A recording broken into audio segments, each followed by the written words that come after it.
Today we're talking Space Wolves and Wolfspears, with the brand new option of Space Wolf Successor chapters and how they might bring some strong tactical options to the Space Wolves force.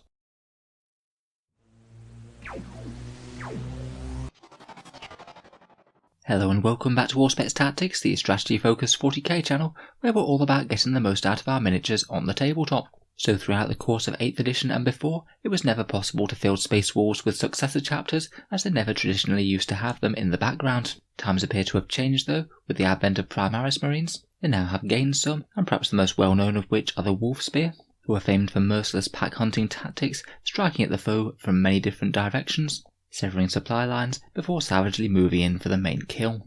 The Wolfspear have been set as sentinels over the Pit of Raukos, a warp rift abnormality used by the Servants of the Ruinous Powers, but deemed of vital enough importance that it should never fall into enemy hands again. After being granted additional warriors by Logan Grimnar himself, the warriors of the Wolfspear feel great kinship with the Sons of Fenris and maintain many Fenrisian customs. I feel it's quite interesting that Space Wolves will actually have some Primaris Successor chapters out there now, and it certainly gives us interesting tactical options for the Sons of Rus on the tabletop. So let's talk a bit about what Space Wolf Successors might give us. As with all chapters, the main reason to take Successors is to trade out the chapter tactics for some potentially more useful ones. It does have some trade-offs. You lose access to special characters. You wouldn't be able to field Beyond the Fell-Handed, Ragnar Blackmane or Njal for example, some of which might sorely be missed, and you'll have to rely on the standard datasheets or the Thunderwolf mounted characters instead. You also have access to fewer relics than core Space Wolves. Only one can be drawn from the actual upper tier of relics that all Space Wolves get access to, and it costs you an additional 1 command point to do so, particularly if you want something like the Armour of Rus or the Wolfenstone, both of which are good choices. Finally, of course, you do lose the chapter tactic, Hunters Unleashed for their +1 to hit, and also their 3-inch heroic intervention. To be honest, losing the chapter tactic isn't actually that big of a hit. You can trade Hunters Unleashed for Whirlwind of Rage, which pretty much does the same job in terms of hits mathematically. And while the 3-inch heroic intervention is very nice, you still pretty much do have the option to do that with 1 unit per turn via the use of the counter-attack stratagem for 1 command point. You won't be able to heroically intervene with multiple units of Space Wolves within 3 inches, but to be honest, if that was happening anyway, then your opponent was likely playing quite poorly. In terms of what you get to keep the Tempestus Discipline, all the stratagems, all the unique units that aren't special characters, the Warlord traits and sagas, all the special issue war gear, and Savage Fury, their unique doctrine. The vast majority of the options remain intact. Now for me, the main reason that I'd want to run a Space Wolf Successor chapter is to get the excellent +1 to advance and charge via Hungry for Battle. Space Wolves have usually been in the quandary where they're really good at fighting once they get to combat, but they just struggle to get there, without as many good options for charging out of Deep Strike as say Blood Angels. It means that you can have 8-inch charges out of Deep Strike, which gives you a really decent chance of success, particularly if you use a command point to reroll. And even if you are just foot-slogging troops towards the enemy, then getting +1 to the advance never hurts either. So you're not losing your edge in combat, I would take Whirlwind of Rage on top of this. That's the Successor chapter tactic that gives you extra hits on the roll of a 6 to hit. I would argue that Whirlwind of Rage is actually superior to the +1 to hit that the Space Wolves get. If you do the maths, then it gives you the same damage increase bonus, but it's actually even better because for models that are already hitting on 2s, you will get the advantage of Whirlwind of Rage, but you wouldn't gain any advantage from +1 to hit. It means that you don't have to be locked quite as much into taking Power Fists on characters that hit on 2s. You could take Mastercrafted Power Swords and things, and not be wasting the fighty part of your chapter tactic. As an alternative, if you just wanted to double down on the melee power of Space Wolves, you could go absolutely mad and take Born Heroes and Whirlwind of Rage just to make an incredibly hitty chapter.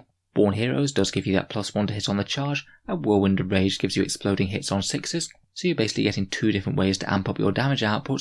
Obviously this doesn't help them actually get into combat at all, but they wouldn't find it any harder than standard Space Wolves would, and why just have +1 to hit if you can have +1 to hit and exploding 6s as well. You could combine this with their doctrine as well for even more exploding 6s, and also maybe +1 to wound on the charge with their stratagem, which basically means that if you get into combat with anything, they're going to break them into little pieces. Honestly, I think that both of those options are good, and both potentially superior to the standard Space Wolf chapter tactics, if the losses of the relics and the special characters aren't going to hurt you too much. In terms of some potentially strong units and options that you could use, I think as a Space Wolf Successor, if you did pay the extra command point and took the Wolfenstone, then you could potentially have a character Deep Strike alongside a couple of units of Wolfguard or something, and give them reroll charges at 8 inches, giving them some very decent chances to get into combat. You could do that with 2 units, and then maybe use a command reroll for another unit coming in from Deep Strike. It could be pretty spectacular with a few squads of tooled up Wolfguard, whether they're in Terminator armour or jumping down with jump packs. I must say I really do like Wolfguard Terminators as an option. You could take some Stormfield and Chainfist Terminators for some incredibly tanky 3-wound models at a decent price, or keep them really cheap with Lightning Claws and Storm Shields, or Lightning Claws and Storm Bolters. Could potentially be some very cheap models to tank wounds on, and maybe save the lives of some guys with Thunderhammers for a turn or two. Finally, if you are taking +1 to advance and charge, then of course Thunderwolves will absolutely love this. With their Swift Hunter's ability, they can both advance and charge in the same turn, and get +1 inch to the distance of both. This gives them an average threat range of 22.5 inches before you've used any command rerolls or anything like that, so even if your opponent's something like 24 inches away, they most certainly can't be guaranteed of staying out of combat with you if you roll fairly high. Honestly, I think that Space Wolf Successors could be one of the more competitive ways to run Space Wolves now. You do have trade-offs, but having flatly increased damage output or boost their charges across the whole army is such a powerful option, and I could easily see people wanting to take advantage of it. Let me know what you think down in the comments below. I'll be interested to hear your thoughts on the matter.